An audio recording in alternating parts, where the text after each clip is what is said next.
চালু করি।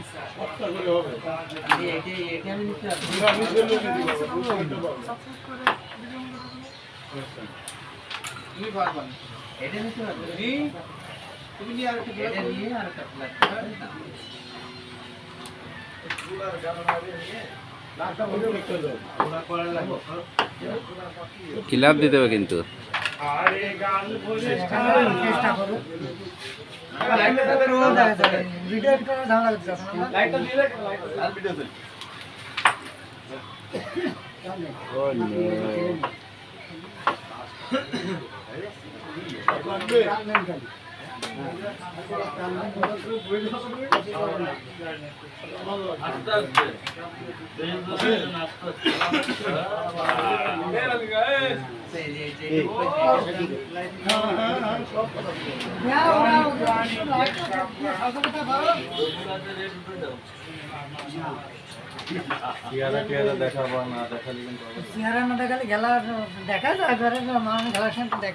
দেখাইছি ওই যা বোঝা যাচ্ছে ও বোঝা যাচ্ছে যে মামুন সাহেব খেলতেছে।